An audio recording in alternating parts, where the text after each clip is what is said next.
Better satuin aja, jadiin kerajaan Konoha gitu. Dalam imajinasi saya ada patung kurus hidung panjang dari Mas Butet tuh di depan istana.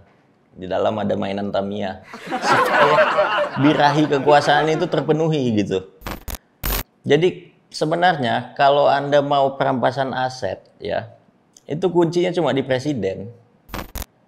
Lah dia ganti konstitusi aja cepat kilat kok untuk anaknya, untuk IKN, gampang.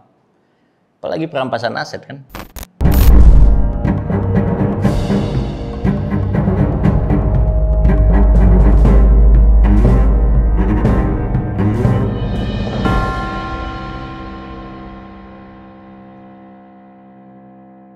Indeks demokrasi kita itu secara grafik turun atau drop.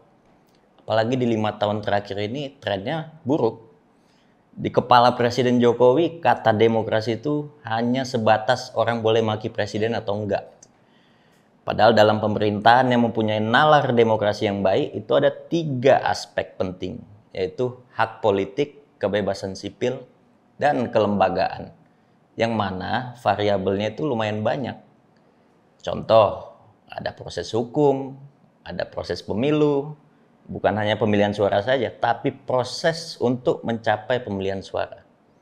Kebebasan akademis untuk mengkritisi, hak berorganisasi, hak bersuara, bagaimana pekerja itu diperlakukan, bagaimana proses perubahan konstitusi, kebebasan pers, dan macam-macam. Itu kan semua variabel penting dalam demokrasi. Lalu kita semua mau sembunyikan secara rapi dengan pernyataan ke media bahwa setiap hari orang boleh maki presiden, pemilu lancar dan baik, masyarakat bebas memilih. Kacau nggak tuh?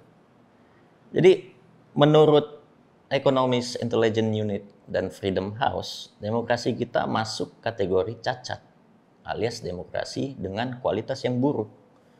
Kayaknya jangan heran. Banyak pengamat dan akademis yang mengatakan Presiden Jokowi memang bagus mewujudkan sesuatu yang tampak, meskipun ngutang. Tapi buruk pada sesuatu yang tak tampak, salah satunya adalah demokrasi.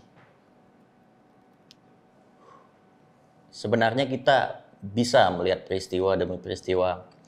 Bagaimana kepala desa itu aturan masa jabatannya diganti jadi 9 tahun tanpa melibatkan aspirasi publik. Urgensinya apa juga nggak jelas.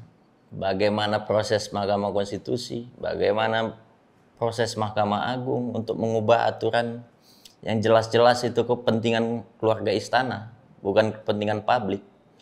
Bagaimana aturan pejabat tidak harus mundur saat menjadi calon, yang mana si calon berpotensi bermain di ranah abu-abu. Dia datang sebagai calon kah, atau sebagai orang yang menjabat kah?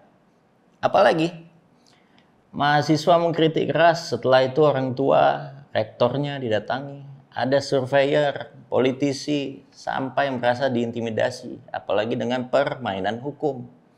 Hanya karena berbeda pandangan politik. Bahkan banyak juga yang dimutasi atau dicopot jabatannya. Tapera, itu juga contoh program gak jelas. Tidak ada pembicaraan, tidak ada isu, tiba-tiba muncul, dijadikan keharusan. Yang mana para pekerja level menengah tidak mendapatkan rasa adil. Ini semua kan wajah demokrasi yang kardus.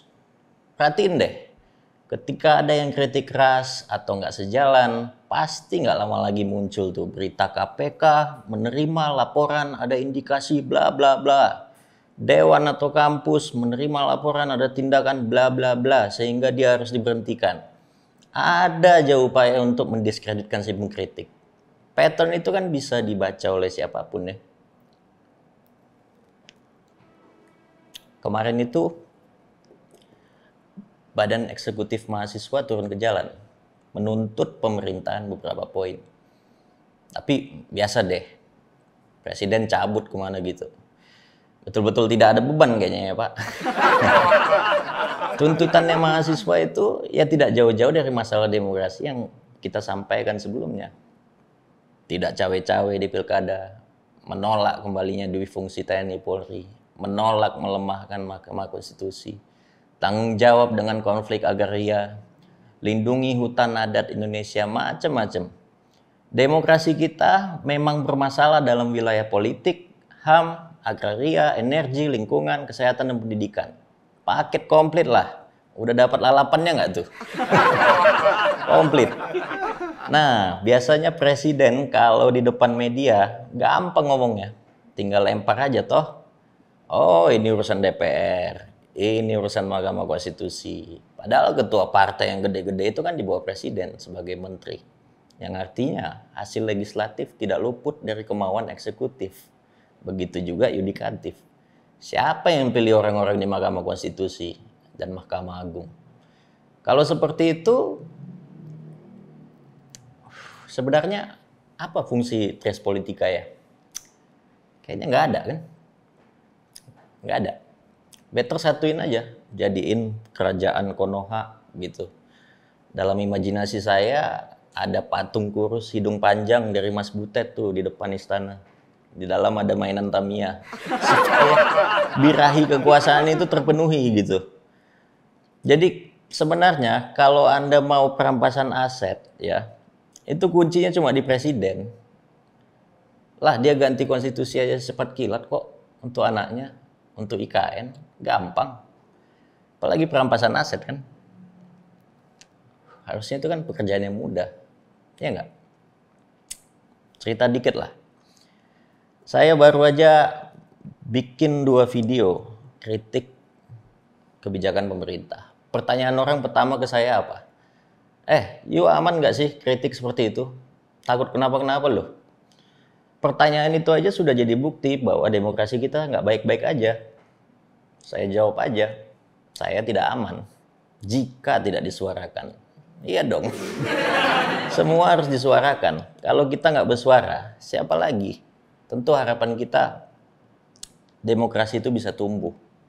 Kembalikan tujuan kekuasaan untuk melayani masyarakat. Tidak sekedar datang, foto, pulang. Tapi dari aksi nyata, sistem, aturan yang dibuat, dan perilaku pemerintahan yang mengabdi kepada masyarakat.